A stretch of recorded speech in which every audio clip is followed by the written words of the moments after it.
faster than any bird on Earth.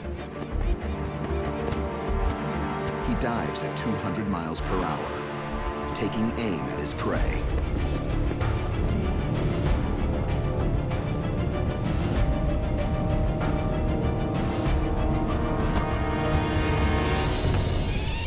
The force of the body slam is enough to kill.